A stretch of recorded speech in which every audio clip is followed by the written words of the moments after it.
tweets ambazo ziko za hivyo zinaweza zikawa zinatuongoza. Nishai kuzungumzia hizo tweet na tutaenda kuzungumzia zaidi na zaidi kwenye huku daily fundamentals.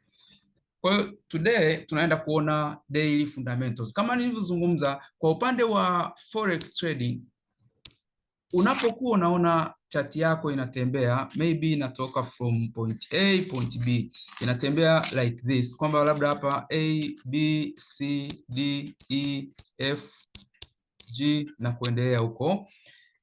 Inapokuwa inatoka point A to point B to point C to point D, maana yake kuna influence ambayo inakuwepo, ama kuna kuwepo na drivers ambao na influence ile price ku move from one point to another point. Kwa hiyo haijalishi ni kitu gani unachokitrade, hata kama una trade labda USD JPY, wewe unafahamu hapo unacheza na uchumi wa nchi mbili. Kwa hiyo kuna news ambazo zinaweza ikawa zinatokea huku ama hapa, ambazo zina influence hii currency kutengeneza nini, movement, itaweza ya kubuy ama ya kusell. Kwa hiyo mute mic au kuna question? Okay. Kama ungekuwa una trade, let's say labda una trade gold, wewe unafahamu ili gold waseme sasa hivi gold ina buy sana ama gold ina sell sana, wewe unafahamu hii buy haitokani kwa sababu kuna chart ya gold. Hapana, inatokana kwa sababu kuna influence ambazo ziko behind of gold. Tukija kwa upande wa NAS 100 iko hivyo hivyo. Unapokuwa unaona chart ya NAS 100, wewe unafahamu kuna news ama taarifa zinazopelekea hii Nasdaq kupanda juu ama kushuka chini. Sasa zile news zinaweza zikawa ni kitu ama ni news ambazo ni overall. Zikawa ni news ambazo ni overall lakini zika affect kitu fulani. Kwa mfano, inaweza zikawa ni news ambazo zinahusu stock market. Tunafahamu stock market hapa kuna aina nyingi za traders tunakutana hapa. Kwanza kwenye stock market tunakutana investor wanakuwepo hapa, lakini kuna traders wanakutana. Kwa hiyo hawa wote wawili wanakutana kwenye kitu ambacho ni nini? Ni stock market. Lakini kuna watu wengine ambao ni normal, wao hawapo kwenye stock market, hawapo kwa upande wa investor wala hawapo kwenye upande wa nini? Wa traders. Kwa hiyo wewe inapotokea news yoyote ama taarifa yoyote inayoleta effect kwenye stock market, lazima ujue mimi niko katika upande gani, mimi nahitaji kutrade kwa style ya namna gani, hii news inanipa direction ipi. Kwa hiyo hayo yote tutakuja kuyapata kulingana na news zinavyokuwa zinatoka. Kwa bahati nzuri ama bahati mbaya labda, kwa upande wa calendar fundamentals unakuta kuna data labda previous, forecast and actual. Lakini unapokuja katika daily fundamental haya mambo hayapo. Inabidi ufanye interpretation of news, kwamba news imezungumza kitu fulani, je, hii inaenda kupelekea kitu gani kwenye stock market? Ama news imezungumza kitu fulani, je, hii inaenda kutengeneza kitu gani kwenye gold? Ama inaenda kuleta taarifa gani labda kwa USD? Kwa sababu unakuwa ushafahamu, nikipata taarifa inayohusiana na USD nakuwa nishajua kwamba hapa what next kinachoenda kufanya nini kutokea. Kwa hiyo news hizi za daily zinahitaji uweze kuzinterpret ili wewe uweze kuwa mzuri katika eneo fulani. Sasa today nitaanza kufundisha kimoja baada ya kingine. Nitaanza kwa upande wa NAS 100. Nikitoka kwenye Nasdaq nitaenda kwenye US30, nikitoka kwenye US30 nitaenda kwenye gold. Vitu vyote hivyo utakuwa umefahamu vizuri. Kwa hiyo nitaanza na Nasdaq today, nitaenda kwenye US30, nitamaliza na upande wa gold. Zote zinakuwa na news ambazo zina influence market kumove. Kwa hiyo as a trader unatakiwa kuzifahamu hizo news ili uweze kuwa katika eneo ni salama. Japokuwa kuna news ambazo unakuta zinaleta effect kote, kwamba imetoka inaleta effect kwenye stock market, inaleta effect kwenye gold, inaleta effect kwenye USD na sehemu nyingine, lakini kuna news nyingine inatoka ambayo inaleta effect sehemu moja tu. Unakuta Nasdaq peke yake ndio imekuwa affected, ama Nasdaq na US30 wamekuwa affected, lakini ukija kwenye gold haijawa affected. Kwa hiyo haya mambo yote unatakiwa kuyafahamu kama trader ili yakusaidie kwenye decision. ya kusaidie kwenye decision. Wewe unaenda kuchukua decision gani? Sio kwamba hizi news tunavyozisoma hizi daily kwamba zinaenda kutupa labda unajua kwamba sasa hivi natakiwa ni sell ama ni buy. Hapana, unaweza ukafahamu direction kwamba Nasdaq ama gold sasa hivi inaenda kusell.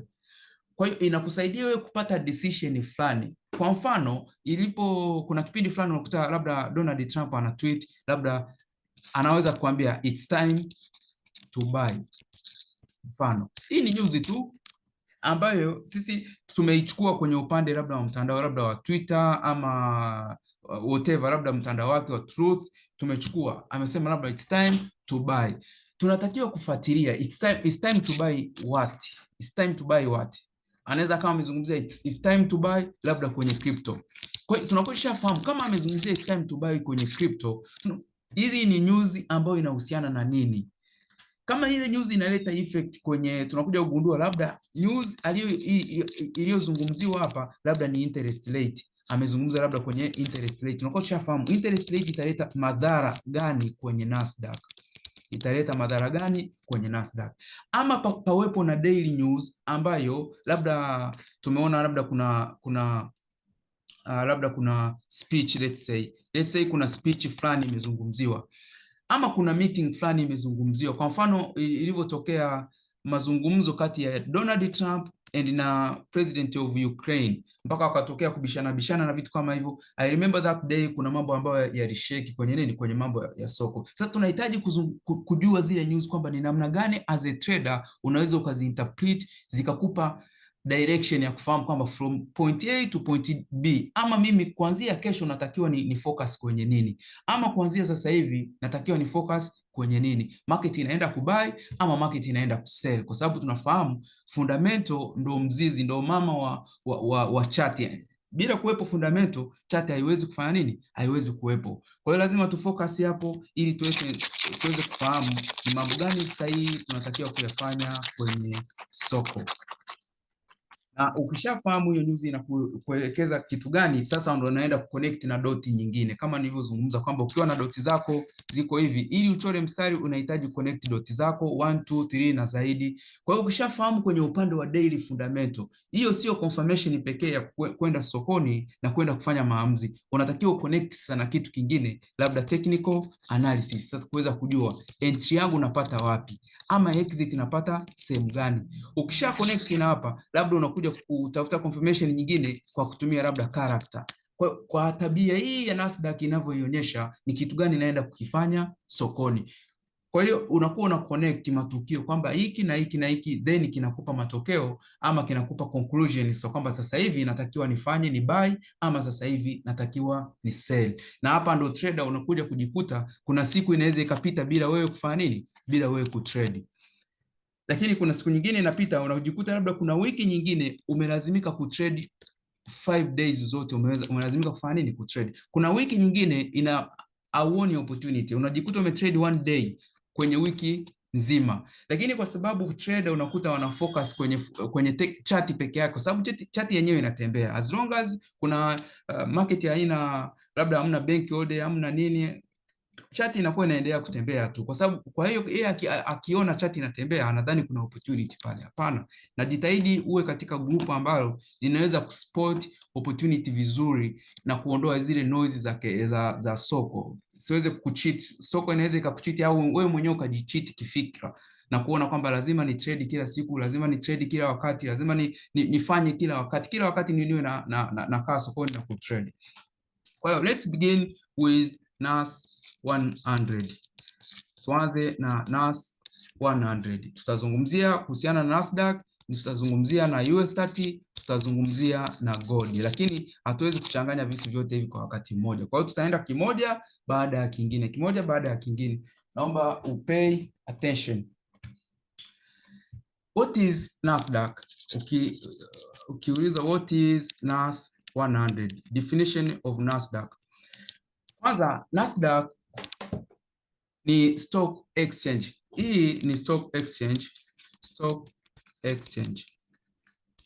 Kama ilivyo stock exchange yoyote, labda Dar es Salaam Stock Exchange ama ilivyo New York Stock Exchange, ambapo ndani ya NAS 100 ndani ya NAS 100 hii, ndani ya stock exchange, for the first time ilivyokuwa inakuwa created, lengo ilikuwa ni nini? Ilikuwa ni kutengeneza stock exchange ambayo inaweza ikawa imebeba kampani nyingi sana ambazo ni from technology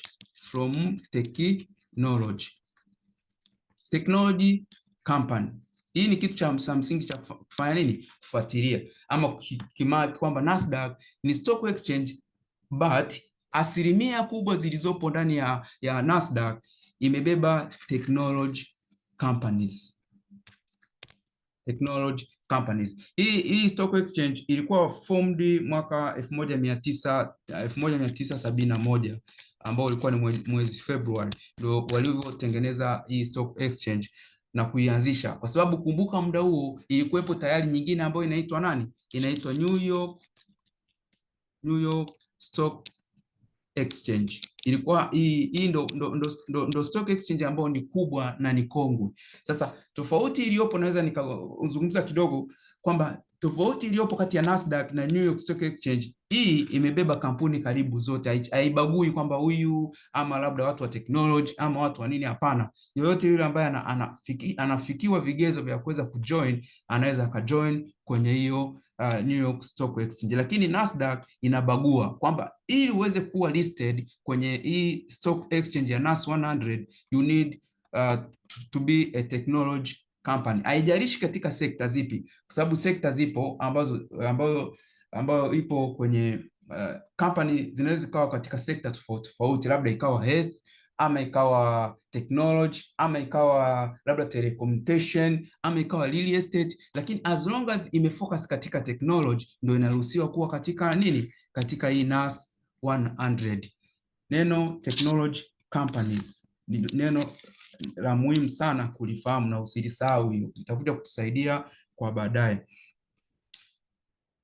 Sasa ndani ya NAS 100, kwa sababu tunafahamu ili kitu kiweze kuitwa kwamba hii ni stock exchange, iweze kuitwa yote kwamba hii ni stock exchange, mfano labda London Stock Exchange, ama mfano Dar es Salaam Stock Exchange, ama mfano mwingine New York Stock Exchange, ama mfano mwingine Tokyo Stock Exchange.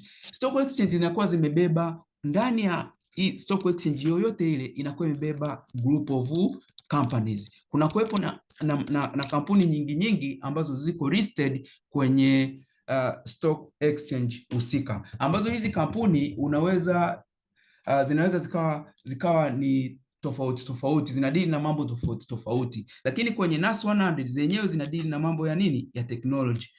Kwa hiyo maana yake nini kwenye hizi company?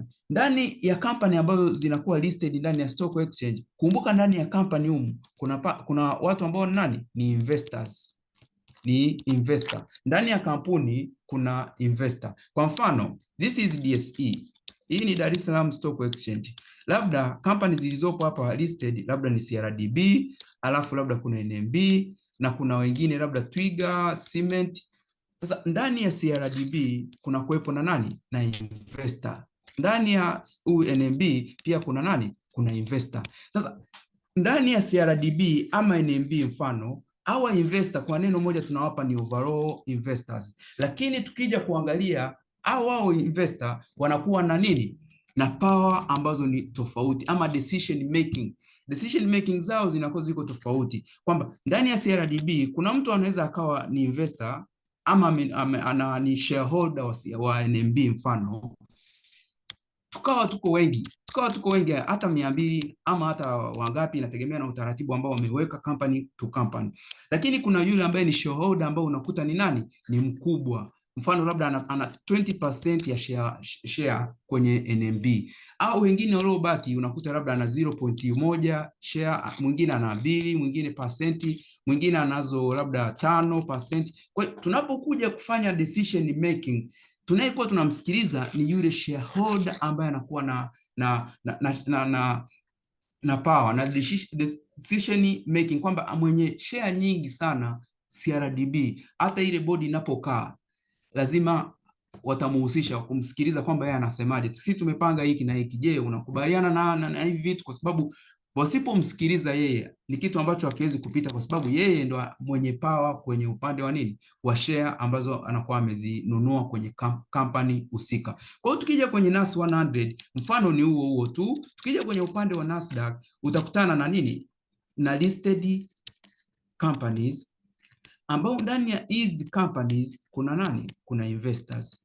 Sasa our investor, kuna wengine ambao tunatakiwa kuwafahamu na kuna wengine sio necessary sisi kufanya nini, kuwafahamu. Sasa our investor pia wanaweza wakawa walivyo invest kwenye hizi company wanakuwa wanazidiana power. Kuna mwingine anakutana na power hii, kuna mwingine anakutana na power fulani fulani. Lakini huo mfano, tukija kwenye upande wa companies hizi companies zilizokuwa listed ndani ya Nasdaq 100, maana yake hata hizi company pia ziko na uwezo tofauti. Kuna mwingine ambao unakuta anaweza akaleta impact kubwa sana kwenye Nasdaq na kuna mwingine unakuta ana impact ya kawaida. Maana yake ni nini? Kwamba ukikuta kuna labda company fulani ambayo inatazamiwa sana kwenye Nasdaq Stock Exchange, kwamba yenyewe ikiwa affected na kitu fulani, labda kuna kitu ambacho kimeiaffect, inaweza ikaleta effect kwenye Nasdaq kiujumla. Kumbuka hii Nasdaq ni stock exchange. Sisi tunachokitrade as a trader, tuna trade performance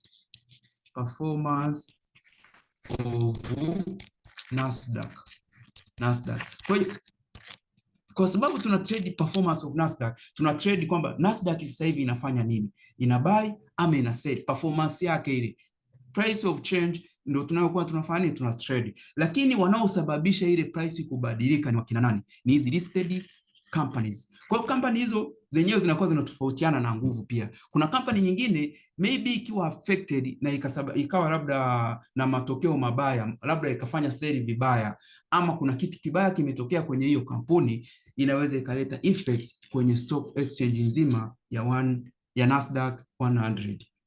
Ni vitu ambavyo unatakiwa kufahamu. Sasa usiniulize ni kampani gani, kwa sababu hizo ndo tunaenda kuziona hapa na kugusia tu just introduction, ili tutakapoanza kuzichambua hizo kampani usianze kuniuliza hizo kampani zimetokea wapi ama imekuwaje, inakuwa hivi. Stock exchange zote unazozisikia duniani kote unakuta ndani ya hiyo stock exchange kuna kuwepo na kampuni. Kwa mfano London Stock Exchange tunaona NMB amekuwa listed wapi? Kwenye London Stock Exchange. Nadhani kampuni ya kwanza kutoka Tanzania ambayo imekuwa listed kwenye London Stock Exchange. Tungekuwa tuna trade labda UK 100 na NMB naye tungekuwa tunamconsider sana, kwa sababu naye yumo tayari kule. Kwa hiyo tungekuwa tunamwangalia UK 100, hiyo na yenyewe ni upande wa wapi, wa Uingereza, lakini kwa Nasdaq hii ni kwa upande wa USA. Sasa tuje kwenye kuangalia kwa nini iliitwa kuna wakati mwingine unanisikia nasema NAS 100. Ni kitu gani hasa hii 100 imetokea wapi? Kipindi Nasdaq inakuwa formulated, wao walikuwa wamepanga kwamba kampuni ambazo zinatakiwa kuwa ndani ya Nasdaq zinatakiwa ziwe ngapi? 100. Zinatakiwa ziwe 100. Japokuwa sasa hivi zimeshakuwa zaidi ya hiyo, but zile 100 ndo ambazo wanaziconsider kwamba ndo very very powerful. Kwa hiyo kunaweza zikawepo nyingine zaidi ya 100, lakini ambazo tunazitazamia sana ama kwa ambao wanaweza kufanya decision wako wangapi? 100. Mwanzoni wao walitamani kwamba hii stock exchange iwe ni 100, ndio maana ikaitwa nini? Nasdaq 100. Wakizungumza hii ni NAS, ni kama kufupisha tu kwamba neno zima ni Nasdaq, lakini hapa unafupisha wakaweka ngapi? Wakaweka 100. Sasa Nasdaq inakuwa na majina tofauti tofauti based on brokers. Kuna brokers ambao wanakuwa na majina tofauti tofauti ambao wanaweza wakafanya nini, wakawa wanayatumia, ama usiweze kuyaelewa ni majina gani. Tunaenda kuona baadhi ya majina ambayo yanatumiwa na brokers mbalimbali. Usije ukaona majina fulani afu ukasema hii imetokea wapi. Yanakuwa na maana hiyo hiyo ya Nasdaq. Jina names of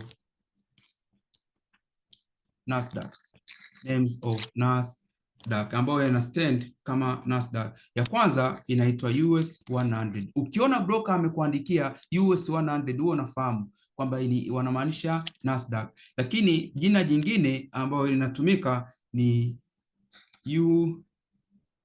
US Tech. US Tech. Kuna wengine unakuta US Tech 100. Kuna mwingine unakuta amekuandikia NAS 100. Kuna mwingine anakuwa ameweza kuandikia labda any 100. Ukikutana na kitu kama hiki usije ukajiulize huyu broker anamaanisha nini? Huyu broker anamaanisha nini? Vyote hizi ni single terms ambazo zinakuwa zinamaanisha zina stand for Nasdaq. Kwa hiyo ukiamua kutrade labda US Tech ama US Tech 100, US 100, zote hizi zinakuwa zina stand for Nasdaq 100. Au ni majina yanayotumiwa na broker mbalimbali kwenye kuwa listed kwa broker website. Kwa hiyo ukikutana na US Tech ama US ngapi unaweza ukajua kwamba hii anamaanisha NAS 100. Sasa tuangalie Nasdaq inakuwa traded katika njia zipi, kwa sababu tushasema hii ni stock exchange. Nasdaq unaweza ukaitrade katika njia gani ama how to trade. Sasa hii nimekosa namna ya kuweka, lakini ngoja niweke how to trade, utanielewa tu. Zipo njia mbili ambazo unaweza ukatrade NAS 100. Njia ya kwanza ni ya kwetu sisi, inaitwa contract for difference. Contract for difference. Nadhani hii neno sio geni kwako, CFDs. Ushaona kitu kama hichi? Ushakutana na kitu kama hiki nadhani? CFDs. Hii inakuwa inamaanisha nini? Ukisikia kwamba huyu anakuwa ana trade CFDs, maana yake tupo kwenye hili group kama sisi trader. Sisi tuna trade Nasdaq, hatu own kitu chochote kile. Kumbuka nimekwambia kwamba ndani ya Nasdaq kuna nini? Kuna companies ziko listed huko. Sasa ukitrade contract for difference ama CFD, maana yake you don't own anything, lakini unachoweza kutrade ni ile performance ya NAS 100. Even kwenye gold, tunapozungumzia gold ukitaka kuitrade, kuna watu ambao wanaweza wakaitrade kwa kuiuza gold. Kama gold anapeleka kwenye world market anauza, kuna mwingine anauza ama anauza ikiwa ni gold labda kama mfano labda kama ilivyo Geita anauza moja kwa moja. Huyo naye tunasema ana trade gold kwa sababu price ni ile ile. Lakini tunaposema trading gold in CFDs, contracts for difference, maana yake ni nini? Una trade ile performance of gold, au miliki chochote kile kwenye gold, lakini you trade ile price change ama performance of gold. Na nadhani ushakutana na vitu kama hivi kwenye system za broker. Anakuambia labda CFDs, unajiuliza CFDs ni nini? Wanakuwa wanamaanisha contract for difference, ambao inakwamba unakuwa una trade kile kitu husika price yake, you don't own anything, lakini una trade performance ya kile kitu. Tukija kwenye upande aina nyingine tunasema ETF ama and shares. Unaweza ukatrade NAS 100 katika hizo njia mbili. Hii inaitwa, kirefu chake hii cha hivi inaitwa exchange traded fund. Exchange traded fund, kama vitu hivi vilivyo hivyo kama bonds na vitu vingine wanapatikana huko kwenye exchange traded fund. Watu wengi unakuta kwa Marekani wameinvest huku ama wameinvest kwenye share. Tunapozungumzia share, mtu anaweza akatrade zile company ambazo ziko listed, akanunua nini? Akanunua share fulani akanunua kwenye stock exchange ya Nasdaq. Hata hapa Tanzania unaweza ukafanya hivyo, kwamba ukaenda DSE, kupitia DSE ukanunua share za kampuni fulani. Kwa hiyo kuna watu ambao wana trade. Mara nyingi hizi njia mbili zinatumiwa na watu kwa upande wa nani? Wa investor. Investors mara nyingi ndio wanatumia hii njia. Alafu then ukija hapa ni traders, mimi na wewe ndio tunatumia hizo njia. Investor yeye akitaka anaweza kanunua share za kampuni fulani ama kanunua bonds sehemu fulani. Hii ni njia nyingine ambao wanatumia kutrade NAS 100. Kwa hiyo unahitaji kufahamu vizuri. Hapo nimekuelewesha tu kwa sababu usije kaulizwa mbona mwingine ana trade Nasdaq kwa staili hii. Mbona DSE kuna watu ambao sio trader lakini wanaitrade. Mtu anakuambia mimi naenda ngoja niende DSE maybe kutrade ama na vitu fulani fulani. Unaweza usimuelewe wanafanyaje. Wao wako katika kipengele cha nini? Cha hii hapa. Sisi tupo hapa. We don't own anything lakini tuna trade. Kwa hiyo maana unaweza ukakuta labda Tesla mfano unakwambia trader ana trade Tesla ama trader ana trade Google. Unajiuliza Google ana trade vipi? Hizo wana trade zikiwa katika CFD. Unakuwa una trade ile performance ya ile kampuni. Kwamba Google ikifanya sales vizuri na ikawa katika stable price na value, maana yake kwa trader sisi tunao trade CFD tutafanya nini? Tutabai Google. Lakini kwa mfano ikitokea Google imefanya vibaya, kuna mambo mabaya yaliyotokea, tutafanya nini? Tutasell Google. Yes? Tena question kwa sababu nasikia kama mtu ameniita. Kwa hiyo maana yake nini? Sasa tukija katika hii namba 2, unakuta Google kuna mtu amenunua share kwenye kampuni ya Google. Huyo anamiliki part of Google. Ukinunua share ya kampuni yoyote hata kama ziko ngapi, wewe ni mmiliki wa kisehemu fulani cha kampuni, unakuwa unakimiliki. Kwa hiyo ukiita wamiliki kwenye upande wa shareholders, haijalishi una share ngapi, hata kama iko moja, wote mtaitwa kwenye sehemu moja. Kwa hiyo nyie mnakuwa mmemiliki sehemu ya. Sisi trader hatumiliki chochote. Tunacho trade ni ile price change ama performance ya kama ni Nasdaq ama kama ni company moja ama ni chochote kile, tunakuwa tuna trade performance ya kile kitu. Mpaka hapo kwa maelezo machache nadhani nitakuwa nimeeleweka. Naweza mkaniruhusu nikaendelea. Tuende kwenye upande muda ambao ni mzuri wa kutrade Nasdaq. Hapa kama Kiingereza natakosea, naomba what are the Nasdaq trading? The Nasdaq trading hours. Ni muda gani tuna trade Nas 100? Hii yote nimeweka katika introduction ili uweze kuelewa vitu vya mwanzoni kabla hatujaanza kuchimba kwenda ndani kwenye companies na vitu vingine. Ni muda gani hasa wa kutrade Nas 100? Sasa kwa trader, kwa sababu sisi Nas 100 Nasdaq ipo wapi? Ipo USA. Na tunafahamu kwa sababu hii ni stock exchange. Ni stock exchange, maana yake muda ambao ni sahihi wa kwenda kutrade Nasdaq ni muda ambao ni wa Marekani, ambako ni ile ama ni New York session. Ni muda ambao ni wa nini? New York session. Nadhani mnakumbuka zile session ambazo tuliona London session, tukaona New York, tukaona Sydney session, Asian session ambayo imebeba Sydney na Tokyo. Kwa hiyo hizi session zote zinakuwa na maana kwamba session fulani inapofungua ina indicate kitu fulani. Kwa hiyo tunapotaka kutrade Nasdaq, maana yake tutatrade katika session ya New York session. Muda gani ambao inafunguliwa? Nadhani tuliutaja kwamba muda fulani market inafunguliwa, muda fulani market inakuwa imefungwa. Sasa katika hivi vipindi ambavyo tuna trade Nasdaq, kuna vipindi viwili. Kuna muda ambao ni wa New York session, alafu kuna muda mwingine unaitwa, labda ngoja ni mention hapa time. Ya kwanza kuna pre-market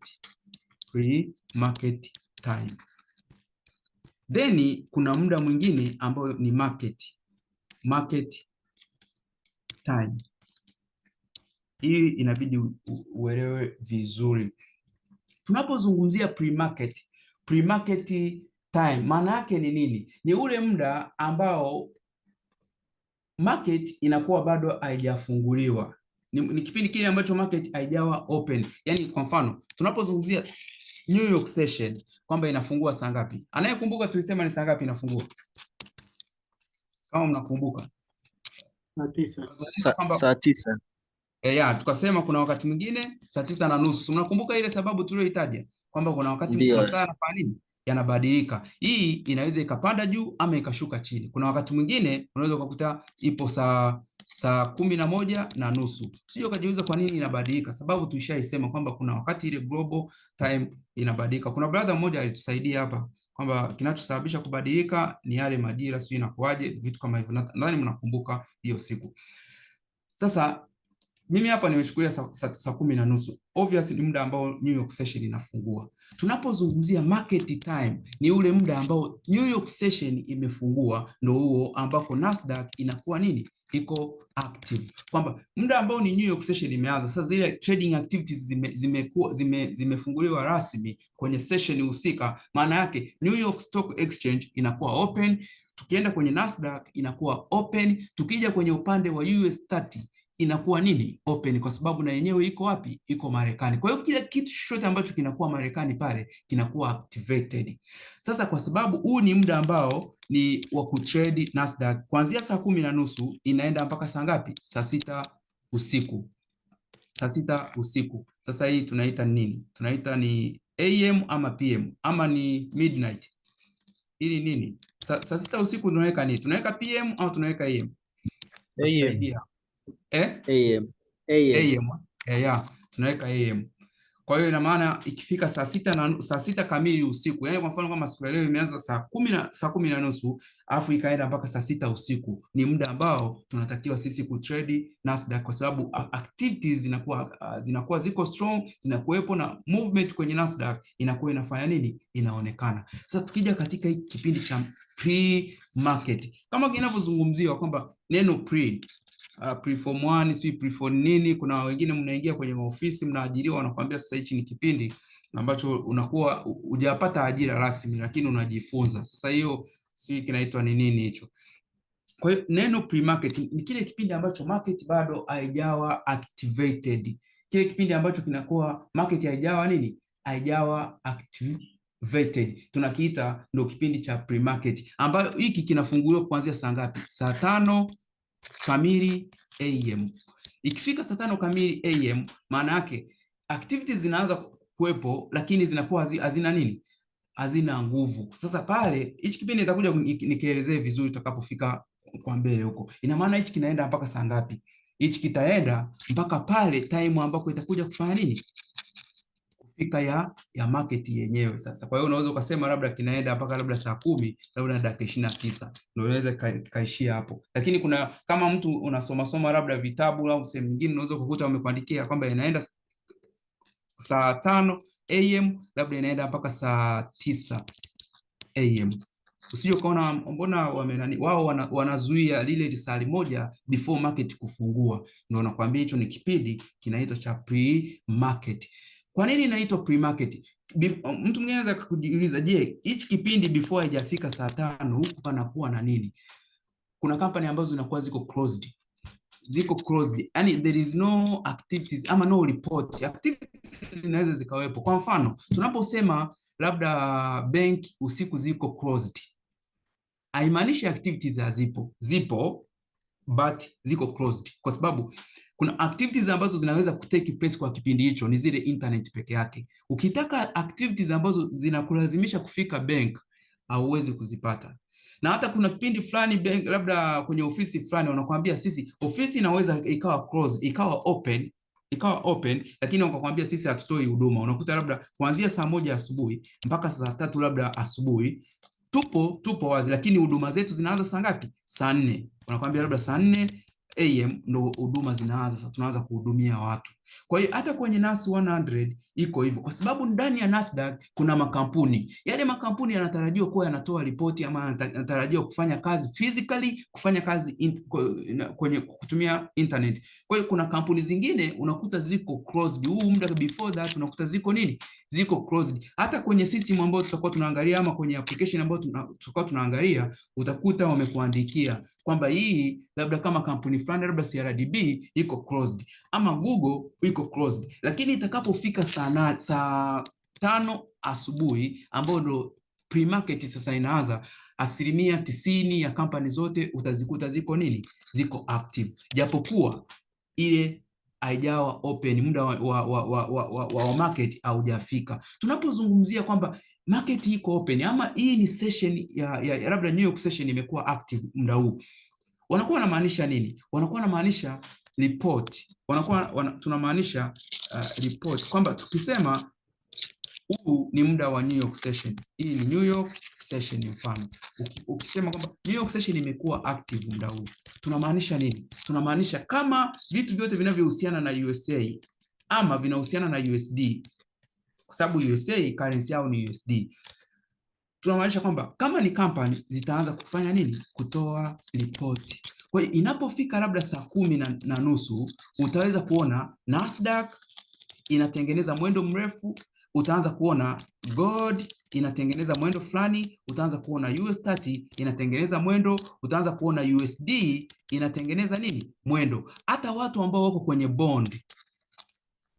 bond utaanza kuona wanatengeneza mwendo. Watu ambao wako kwenye share wataanza kuona zinakuwa active, very very active. Japokuwa sisi kwenye share and hizi bond unakuta mwendo wao sio mkubwa sana, kwa sababu ile stock exchange yetu haijawa strong. Lakini ukienda kwa Marekani, ukaenda kwa Asia, ukaenda labda UK, unakuta kuna watu ambao ni yani ile tunasema session zao ama stock exchange zao zinakuwa very very active. Ina maana hata mtu wa share, kuna mwingine anaweza kanunua share asubuhi akauza jioni, akanunua share asubuhi akauza mchana, akanunua share asubuhi akauza after 2 hours, after 3 hours, kwa sababu market yao inachangamka sana, iko very very very strong, tofauti na kwetu huku bado makampuni ni machache. Hayo yaliyopo machache pia hayana nguvu kivile kuweza kufanyika ile price change ikawepo kila dakika ama kila second ikawa inafanyika.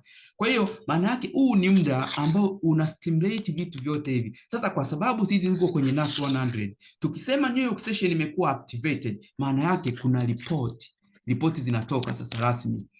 Nadhani watu ambao mko kwenye maofisi you understand hichi kitu, kwamba inaweza ikafika kila siku muda fulani unapofika unakuta boss ama yule director ana send the email. Sasa inategemea na utaratibu wa company yenyewe kwamba umeweka structure gani, anawatumia email fulani kwamba hiki kuna report ya hiki na hiki, kuna hiki na hiki. Kuna kampani zingine unakuta kuna meeting ambayo lazima ifanyike every single day inafanyika, na ile meeting inayofanyika ndio inayokuja sasa kutoa ripoti fulani kwamba kama ni kwa investor wa kampani fulani ndio inatoa ripoti, kama ni kuhusu kitu fulani, task fulani ndio inatoa ripoti kwa wafanyakazi ama staff ambao wanakuwa kwenye hiyo company. Sasa huu ni muda ambao wa New York session unapofika. Tukija upande wa Nasdaq, maana yake Nasdaq inapofika muda wa New York session, makampuni ambayo yako listed ndani ya Nasdaq 100 ama NAS 100 yanaanza kurelease nini?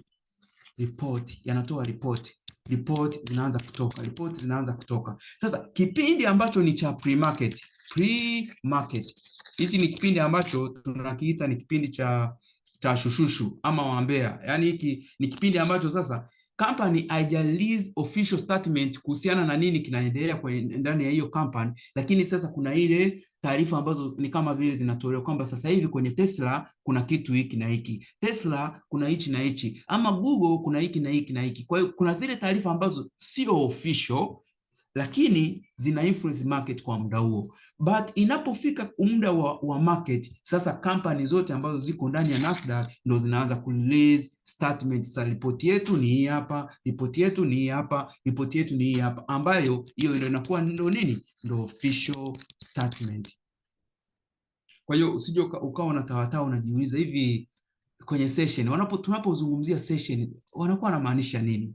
Ama wanakuwa wanamaanisha session, wanakuwa wanamaanisha zile report. Ndio maana mtu yoyote anaye trade kitu chochote kile ambacho kiko under certain session, ikifika muda fulani wa hiyo session ataanza kuona kinachangamka sana, kwa sababu kuna ripoti mbalimbali ambazo zinakuwa zimefanya nini?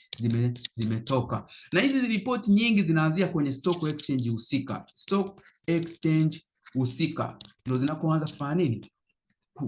Take action. Kwa mfano, labda NMB yuko katika London Stock Exchange. Tunaposema kwamba London Stock Exchange imekuwa active, maana yake even the investor wakitaka kununua share, wakitaka kufanya nini kwenye hii stock exchange, ndio unakuta hii ile London inakuwa iko nini? Iko very very busy kwa muda huo. Lakini tunaposema kwamba hii London Stock Exchange iko bado ni pre-market, unakuta kama ni investor hawajaanza kufanya nini?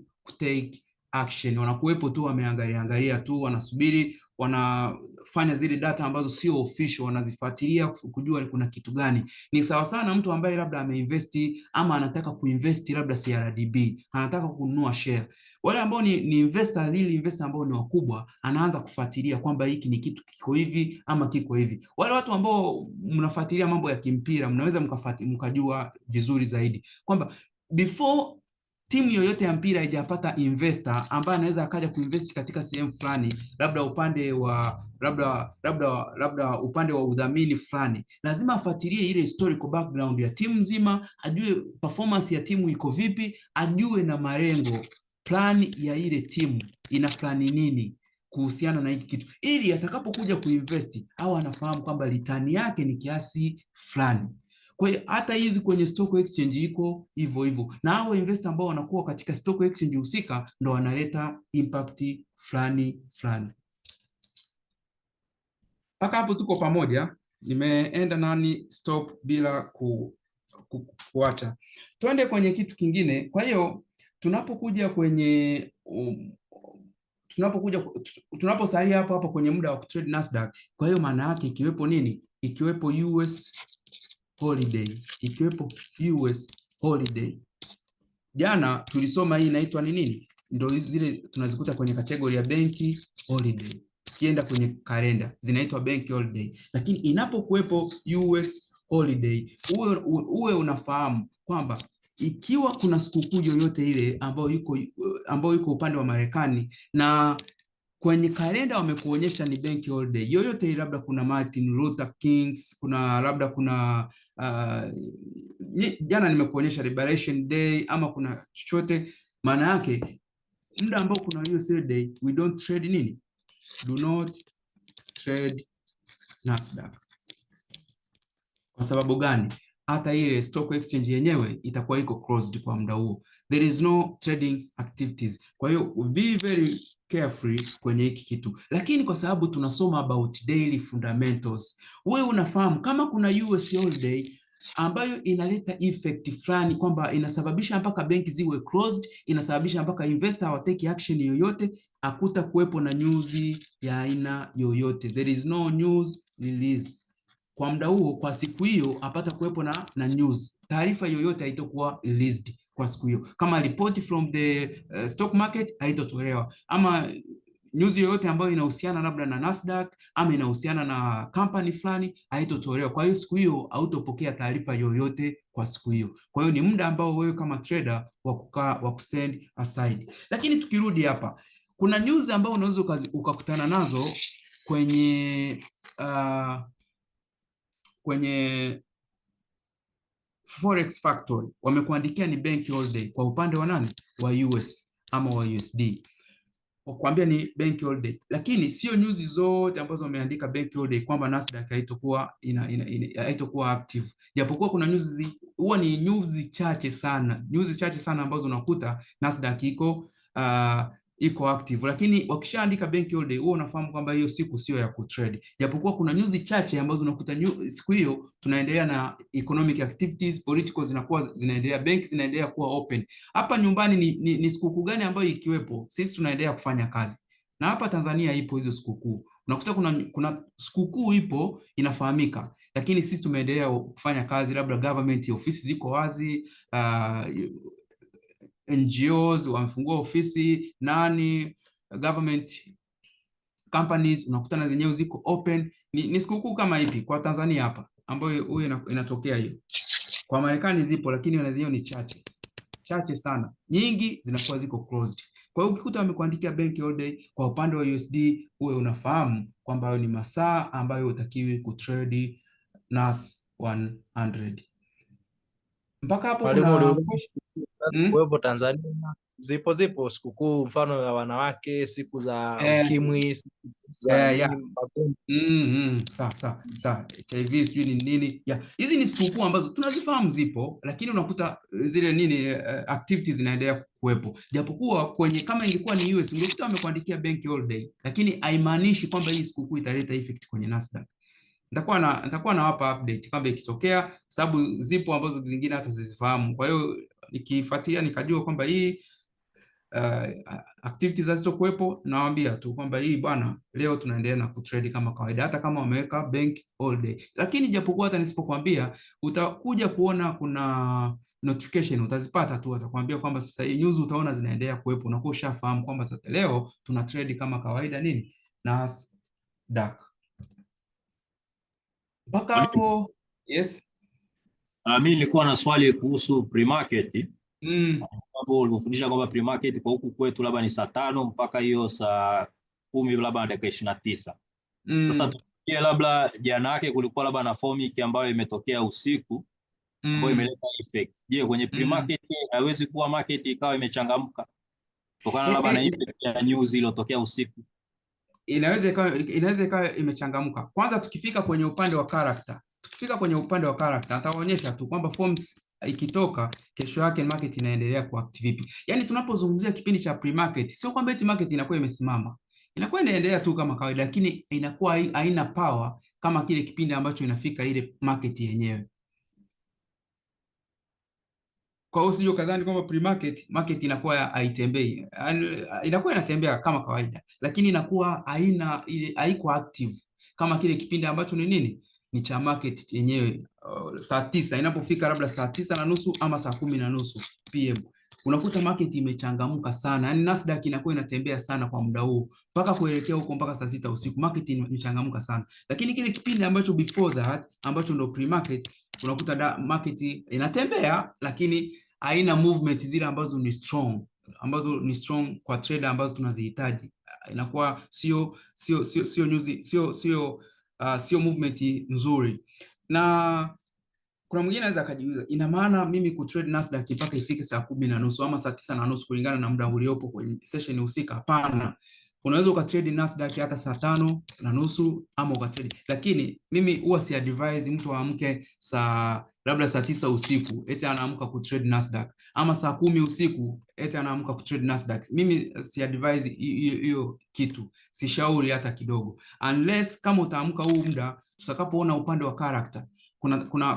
Kuna tabia moja huwa inatokea sasa, ikiwepo bank all day ama ikiwepo hizi forms, kuna tabia moja inaweza ikatokea ambayo inaweza ikakusababishia wewe trade usiku, kwamba ukaamka usiku kutrade, lakini hiyo ni very rare. Mimi mpaka sasa hivi hata huwa siamkaji. Huwezi kunikuta saa 10, saa 11 ama saa 1 asubuhi niko nahangaika kutafuta entry ni wapi ni trade. Hapana, huo ni muda nakuwa nimetulia, kwa sababu kama nataka kutrade Nasdaq inabidi nisubiri muda ambao ni husika, ama kuna kitu nimekiona, labda kuna structure fulani technically imenionyesha kwamba hapa tunaweza kuchukua entry, na tunaweza nikachukua entry afu then nikawa nafuatilia sasa kuna news gani zinazungumzika.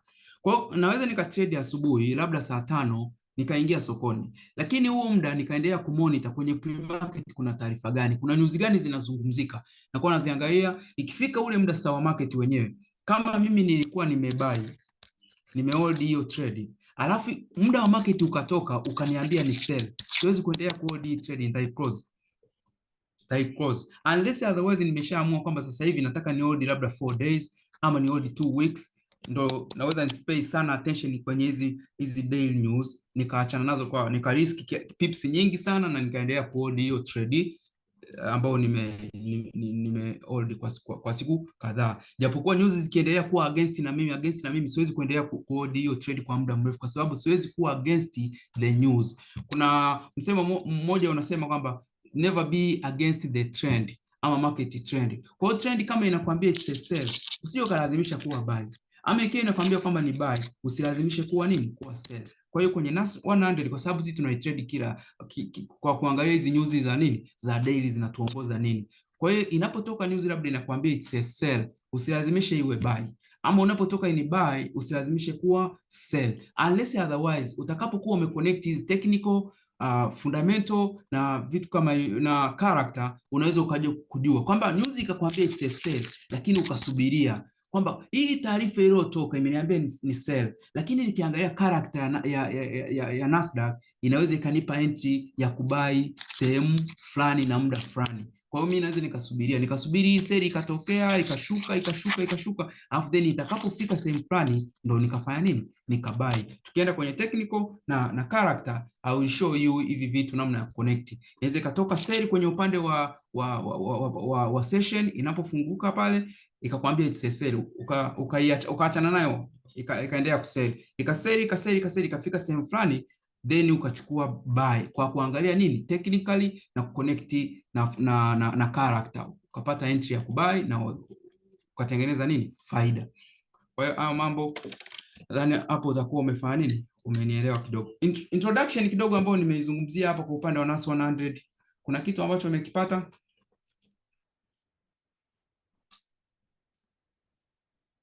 Labda kwa kuongezea kwa upande wa Marekani, Nasdaq ni ya pili kwa ukubwa kwa market capitalization. Hili kwa ukubwa, tunapozungumzia market cap ni ile ukubwa wa kitu. Ikitoka London, ikitoka New York Stock Exchange yenyewe ina 5.2 billion, alafu inafuata nani? Inafuata Nasdaq ambayo ina 41.8 billion, alafu inayofuatia hapa ni Dow Jones. Dow Jones ni ndio US 30. Nikisikia nazungumza US 30 na maanisha hii. Then ndio inayofuata ambayo ina 19.4. Kwa hiyo unaweza ukaona kwamba ni namna gani ambayo ni kubwa. Ninapozungumzia hii market cap ni kama ile value. Ninapozungumza kwamba labda Kariakoo ina thamani ya kiasi gani kwa siku moja, tunaweza tukaivalue na tukasema Kariakoo labda ina mzunguko wa siku moja labda bilioni 20, ambazo ndo sell and buy, mauzo yanayotoka na kuingia, ile miamala inayofanyika pale Kariakoo labda per day ni bilioni 20, ndio wanachokuwa na maanisha hiki. Kwa hiyo ikitoka hii New York Stock Exchange ni ya zamani sana, ya muda mrefu sana, ndio ikaja ikapata nani? Nasdaq. Unaweza ukaona sio muda mrefu Nasdaq imekuepo miaka 1971, sio mbali sana kulinganisha na hii imekuepo miaka mingi sana. Nadhani miaka 1908 huko ndio imekuepo New York Stock Exchange. Any question mpaka hapo tulikofikia? Mwalimu samani, kwenye nasi hapo umesema ni ngapi zinakuwa? Kwenye New York Stock Exchange. Kwenye New York, sorry. New York ni 5.25 trillion. Okay, asante. Trillion. Another question kwa hapo? Nimeeleweka vizuri ya mambo ambayo nimeweza kuelezea hapo? Yeah, umeeleweka. Mpaka sasa hivi picha kidogo umeshaipata ni kitu gani ambacho tunaenda kudili nacho? Ndio. Okay, sawa. Sorry, hapa kwenye New York hapa nimekosea, ni 25 trillion. Imekuwa kubwa. 25 trillion market cap per single day. Hii ni research ambayo ilifanyika 2024. Kwa hiyo tuweze kuendelea na kitu kingine kwa upande wa NAS 100. Sasa hapa tuanze kuangalia makampuni moja baada ya nyingine. Kama umenielewa vizuri, utaweza kunielewa na hiki kitu ambacho tunaenda kukifanya. Sasa kwa sababu tumezungumzia upande wa Nasdaq ama NAS 100 kwamba kuna company ambazo zinakuwa listed, ziko listed. Tunapozungumzia kwamba kuna company ambazo ziko listed ndani ya Nasdaq 100, tunakuwa tunamaanisha kwamba hizi company ambazo ziko ndani ya Nasdaq ndo kama decision makers, kwamba wao wakibadilika katika misingi labda misingi fulani inaweza ikaleta effect kwenye Nasdaq, ama wakibadilika katika misingi fulani inaweza ikaleta effect kwenye kitu fulani. Tuanze na hizi company, lakini kabla ya kwanza na company naomba tuzungumze reports ambazo zinaweza zikaleta effect kwenye Nasdaq. Kwanza hawa tuwaite labda news zinazohusiana na Nasdaq. Utanielewa tu, news of Nasdaq. Utajua utaandikaje hii.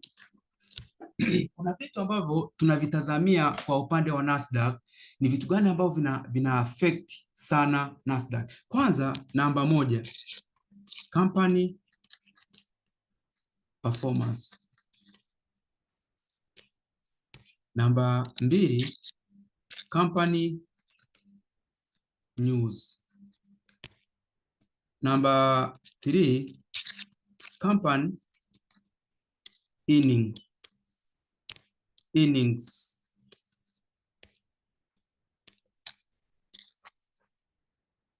Company earnings.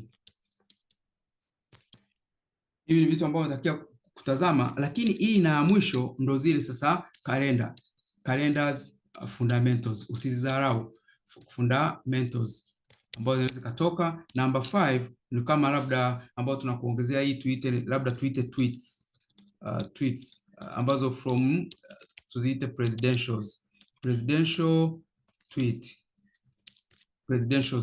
Presidentials haimaanishi rais, inaweza ikamaanisha labda kuna Fed, ikamaanisha kuna nini, kuna matamko lolote ambayo inaweza likawa limetokea. Nataka nielezee kidogo hapa kwenye upande wa hizi sasa hawa tunaweza kuita ni news ama tuite ni nini.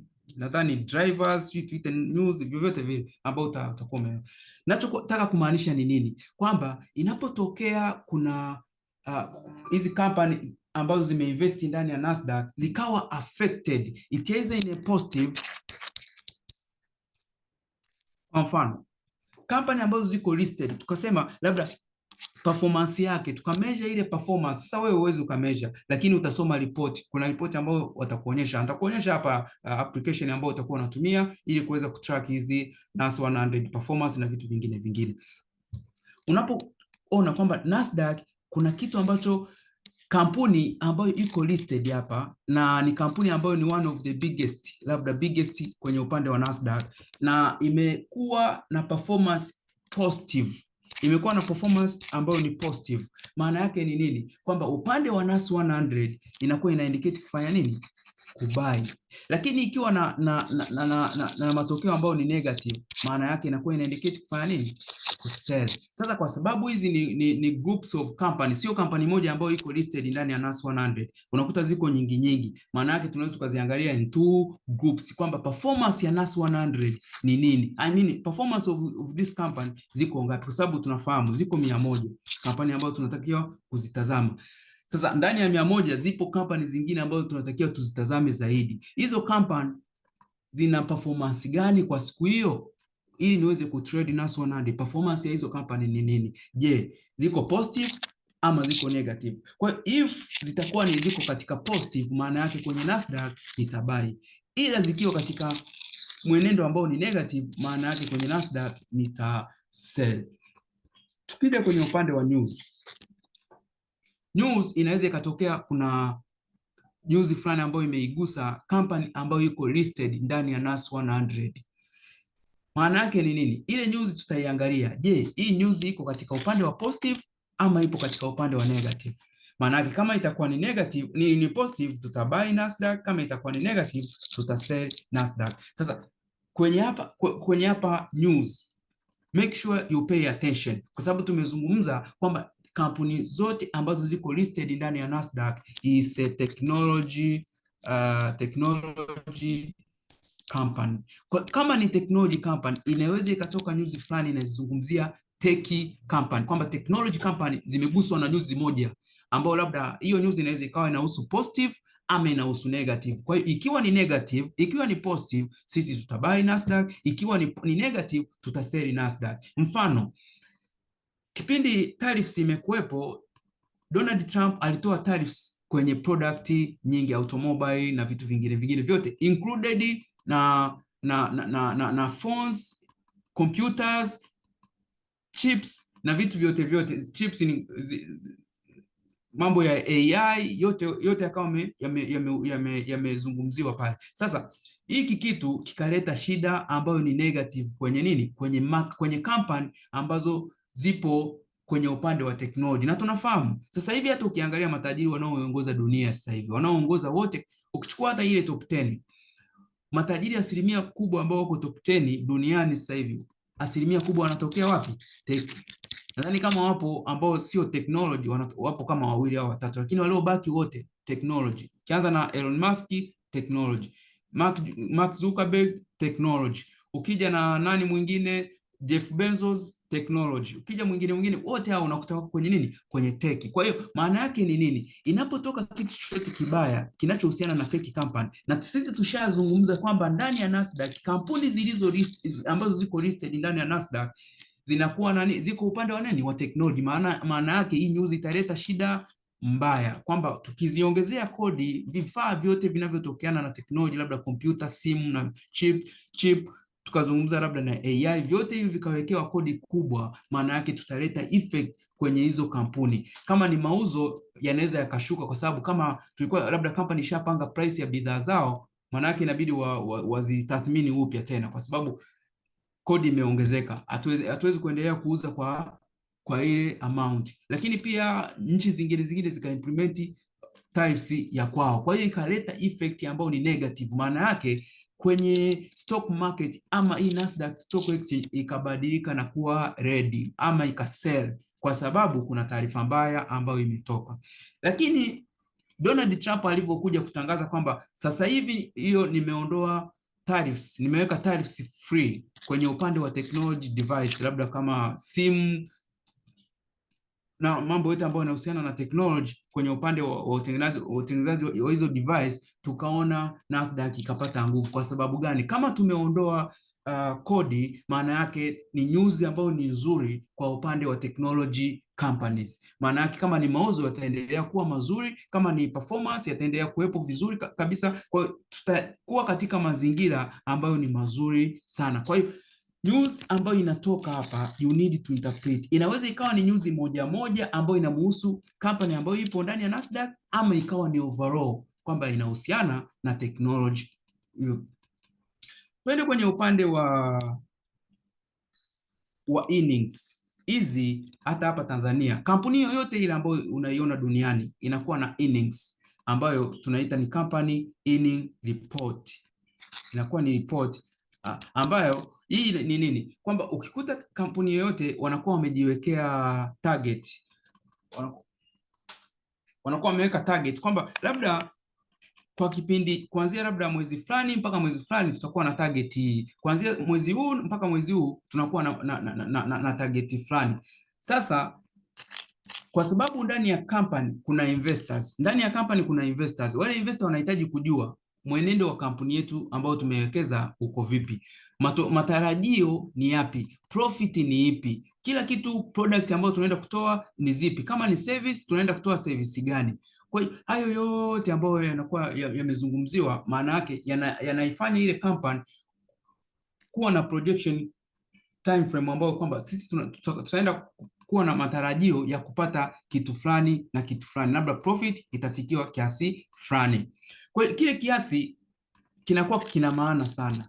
Hata hapa Tanzania unakuta ukienda CRDB wanakuambia kwamba kuna ule mwaka wanasema mwaka wa kufunga mahesabu. Mwaka wa kufunga mahesabu kwenye kampuni huko tofauti. Wao close December, unakuta labda mwisho wa mwaka wao labda ni mwezi wa 7 au mwisho wa mwaka wao ni mwezi wa 9, sio mpaka December. Sasa ule mwisho wa mwaka unakuta kuna ripoti inatoka ya kampuni kwamba mwaka huu tumefikisha target fulani ambao ni hii na hii na hii na hii. Kwa hiyo investor ambao walio investi, maana yake mmetengeneza profit hii na hii na hii na hii. Sasa hii company earnings kwa upande wa Marekani ama kwa upande wa nchi zingine, wenyewe wameziweka into nini? Into quarter.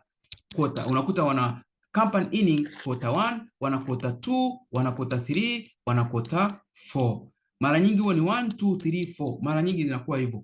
Hiki kipindi wanakuwa na release company earnings, yani kampuni inakuwa ina release statement kwamba sasa hivi tumetengeneza kiasi fulani, tulikuwa tunatarajia kutengeneza faida kwa kipindi labda cha miezi mitatu, faida yetu imefikiwa ama haijafikiwa. Kwa hiyo ukiona labda wametoa quarter 1, labda tuashumu labda kampuni ambayo ipo kwenye Nasdaq labda Tesla, wanaweza wakasema tunatoa earning report ya quarter 1. Hii earnings report ya quarter 1 watakapoitoa hii quarter 1 report, ikitokea imemeet ile target ya investor kwamba labda walikuwa wamepanga quarter 1 tutafikisha mauzo labda 3.0 labda billion USD, lakini ikatoka hiyo 3.0 billion ama ikatoka zaidi ya labda 3 3.05 ama 02 bilioni. Maana yake wamemeet ile target na wameizidi. Kwa news ya namna hii inaleta hizi earnings ama taarifa ya namna hii inaleta stimulation kwenye upande wa nini, wa Nasdaq, especially zile company ambazo zinakuwa ni strong. Kwa hiyo ina maana kama ni mtu unataka kutrade Nasdaq ama unataka kuitazama Nasdaq, company earnings ni kitu cha kuzingatia. Kwa hiyo maana yake ni nini? Ikitokea labda hii quarter 1 target yao ilikuwa ni 3.0 billion, lakini ikatokea wakapata 2.9 billion, ina maana ile target hawajaifikia. Kwa hiyo hii ni habari mbaya ambayo inapelekea kwenye Nasdaq inakuwa ni nini? Ni kusell.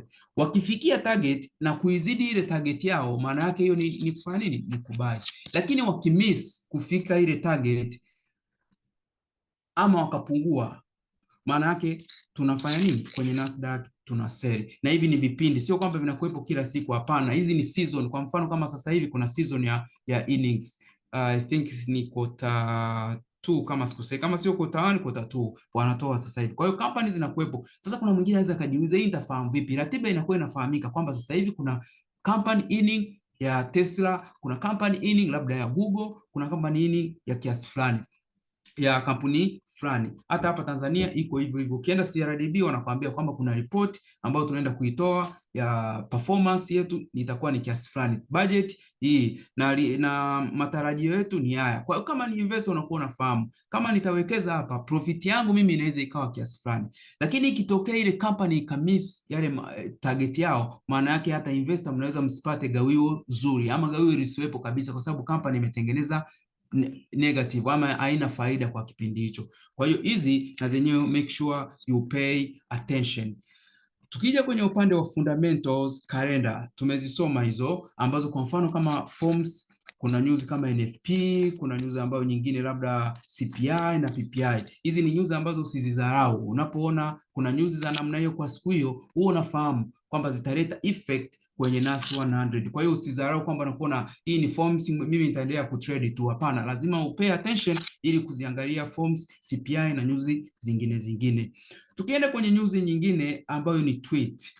Hii ni news ambayo ni taarifa ambazo inapatikana mitandaoni. Inaweza ikawa ni social media yoyote ile ambayo inatumia. Lakini sisi kwa sababu tuna trade Nasdaq, tunamwangalia sana nani?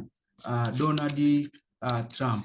Tunamwangalia Donald Trump, tunaangalia Fed huyu huwa atumii social media. Huyu mara nyingi ni ripoti ambazo zinatoka ama speech from source ambazo fulani. Hata hii ambayo tutaitumia kwenye upande wa daily inakuwa inamuonyesha kwamba Fed anaongea kiasi fulani, anaongea hivi, na uzuri wanakuonyesha kwamba Fed ameongelea kitu fulani, ama wanakuwepo na mtasari kwamba Fed anaenda kuongelea kitu fulani.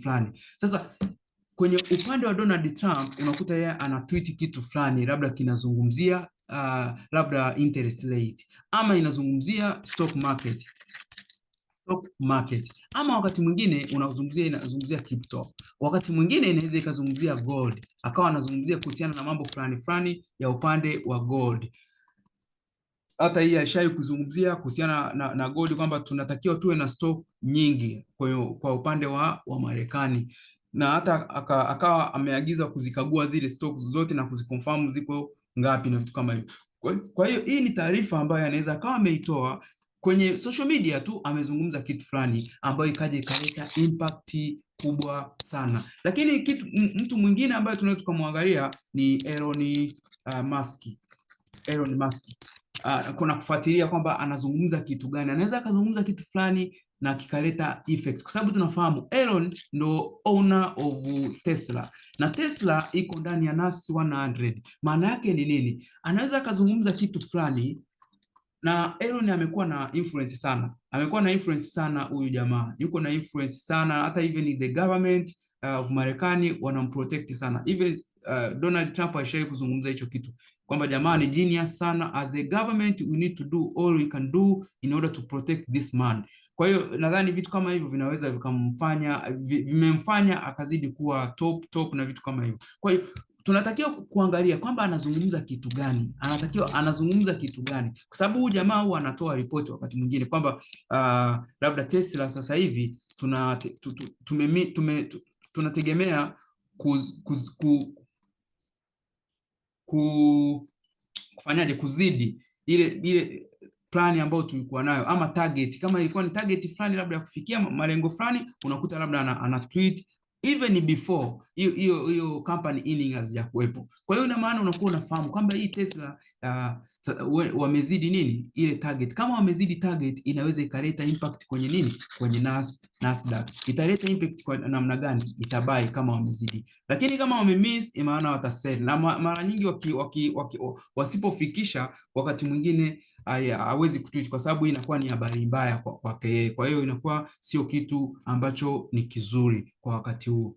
Kwa hiyo haya ni mambo ambayo ya kuzingatia kwenye upande wa hizi presidential speech ama tweets, inabidi uzingatie, zinaweza kuleta effect kwenye Nas 100 ama kwenye kampani moja moja ambayo utakuja kuziona. Nitazichambua zote hapa, nitakuwekea kwamba hao inabidi uangalie ni hawa, hao inabidi uangalie ni hawa, na hawa wako hivyo, na impact kiasi gani, wana impact kiasi fulani. Kwa hiyo ukikuta kampani ambayo ina influence sana, huo unafahamu kwamba inaweza ikaleta shida kwenye Nas 100 pindi itakapoguswa. Ni kama kipindi fulani kwa hapa Tanzania, kuna kipindi fulani Mo Dewji alikuwa yuko arrested.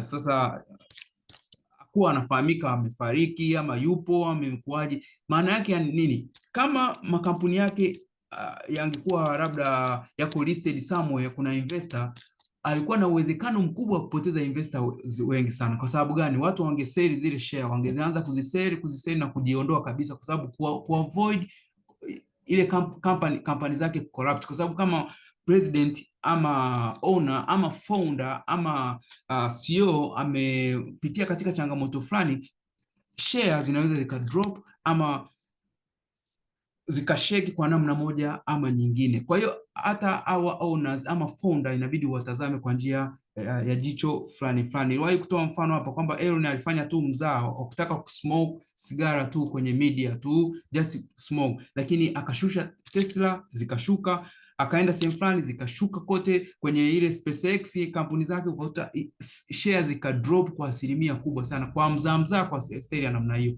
Kwa hiyo kuna vitu vya namna hiyo vinaweza kuleta shida, lakini kuna wakati mwingine taarifa nyingine inaweza ikatoka ya company ambayo labda inahusiana, labda kuna service fulani imetoka ambayo ile kama company inatoa service, labda kwa mfano Boeing hii inatengeneza ndege. Kwa hiyo inaweza ikatokea taarifa ambayo labda kuna taarifa Boeing ndege zake zote zinazotengenezwa zina hitilafu ya engine fulani, inaweza ikasababisha shida kwenye upande wa company na ikaleta shida kwenye upande wa Nas 100 ama kwenye kile kitu ambacho Boeing yuko listed na yuko powerful. Kwa hiyo inaweza ikaleta shida katika njia moja ama nyingine. Issue nyingine ni kama matukio ambayo yanatokea from nowhere. Kwa mfano ilivyotokea kipindi cha COVID tulihangaika sana, kwa sababu ulikuwa unakuta company fulani inakuwa affected, inakuwa hivi na hivi. Mwisho wa siku market ikavurugika kwa sababu services nyingi zilistop na tukajikuta tuko kwenye njia panda as trader. Mpaka hapo, anyone with the question ambaye hajaelewa kwa upande wa Nas 100 kabla hujaendelea kwenye kitu kingine?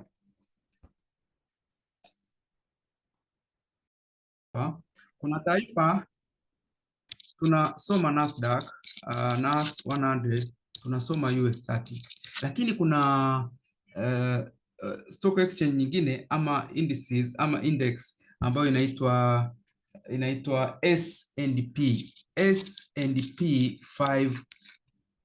500. Hii na yenyewe nitakuja kuizungumzia. Kwa nini tutaizungumzia? Kwa sababu company ambazo ziko listed ndani ya Nasdaq 98% ama 99% zinapatikana na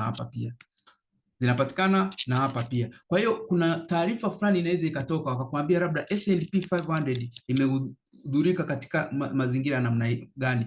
Maana yake kama imehudhurika positive, wewe unafahamu hata Nasdaq atafanya nini? Atadhurika, kwa sababu 98% au 99% ya company ambazo ziko listed hapa zinapatikana kwenye nini? Kwenye Nasdaq. I will show you vizuri namna ya kutofautisha hivi. Nimekwambia Nasdaq ni stock exchange, lakini tunapokuja kwenye forex utaikuta hivi kwenye category ambao ni index ama indices. Kwa hiyo indices, ukikuta mtu anakwambia index Nasdaq index ama Nasdaq indices, sio kajiuliza hii inamaanisha nini. Wanamaanisha kwa sisi tunao trade kwenye contract ama tuna trade kupitia CFDs huku tunaita kama ndio nini, ni index ama indices. Kwa hiyo unaweza ukatrade Nasdaq as index, na usije ukashangaa kusikia kwamba trader anakuambia leo nimetrade indices ipi? Nasdaq. Ama nimetrade indices ipi? US30. Nimetrade indices ipi? S&P 500 hivyo, ama UK 100, UK 100. Hii ni ya UK, hii ni ya UK. Mpaka hapo nadhani